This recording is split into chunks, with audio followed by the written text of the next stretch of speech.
Obat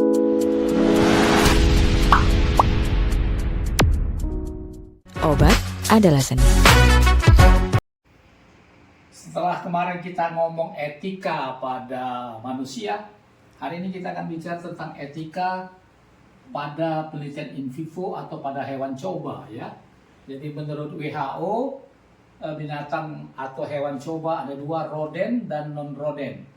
Roden misalnya tikus, yang kecil yang biasa dipakai adalah galur wistal dan sprek dule ya.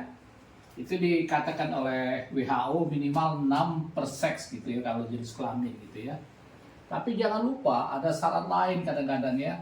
Kalau kita pada in vivo biasanya 4 kelompok kalau penelitian herbal ataupun penelitian pada produk-produk animal atau hewan. Yang lainnya misalnya racun ular gitu ya, misalnya minyak ikan segala macam. Itu minimal kita 30 sampel ya, karena untuk memenuhi syarat uji T gitu ya, memenuhi syarat uji T. Walaupun oleh WHO dia ngomong minimal 6 ya, uji T itu 30 sampel. Jadi kalau 4 rata-rata dalam arti setiap kelompok adalah 8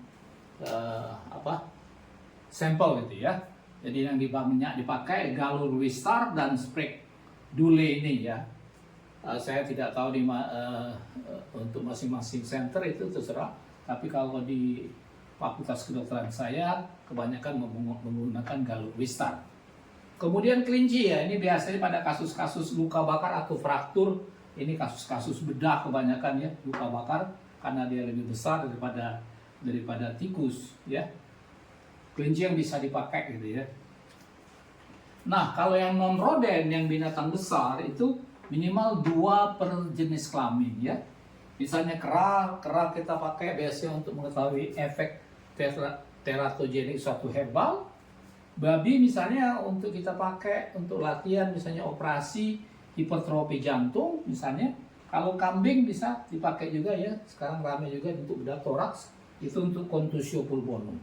Jadi itu kira-kira binatang-binatang apa yang bisa dipakai untuk sebagai hewan coba pada penelitian in vivo gitu ya. Dan ada syaratnya menurut WHO ya, ada syaratnya. Adalah pertama, hewan yang kita pakai itu tidak boleh cacat ya.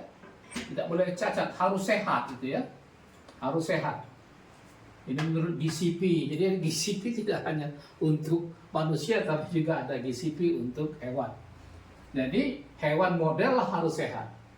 Yang kedua, hewan harus baru, dalam arti ya tidak boleh hewan yang telah dicobakan gitu ya, dipakai sebelumnya nggak boleh. Jadi benar-benar baru dan harus standarisasi ya.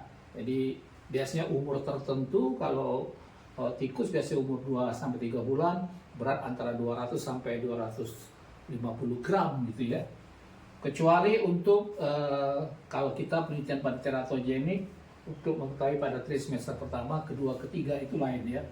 Jadi ada di tempat-tempat tertentu yang sudah mempunyai standar hewan coba itu. Misal contoh di Balai POM Jakarta gitu ya.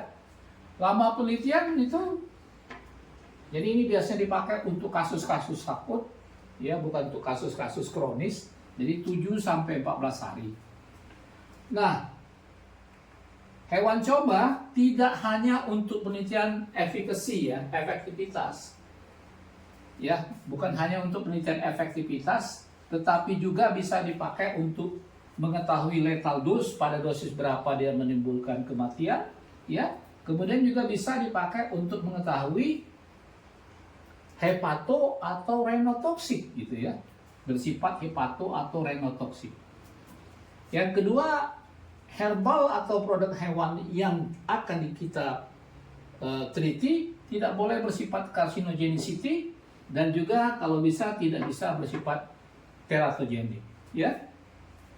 Bila ada yang mati harus di PA atau diotopsi ya, diotopsi untuk mengetahui apakah dia mempunyai efek hepatotoksik, renotoksik atau ada efek yang lain ya.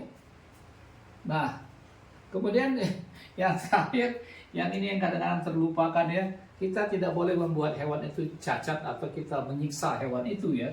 Jadi kalau dia cacat, gasnya dikapitasi. Dan seharusnya setiap animal house di setiap fakultas mempunyai insinerator gitu ya untuk dibakar gitu ya. Itu dulu, mudah-mudahan bermanfaat ya. Terima kasih telah menonton. Silakan subscribe, like, and share. Ciao.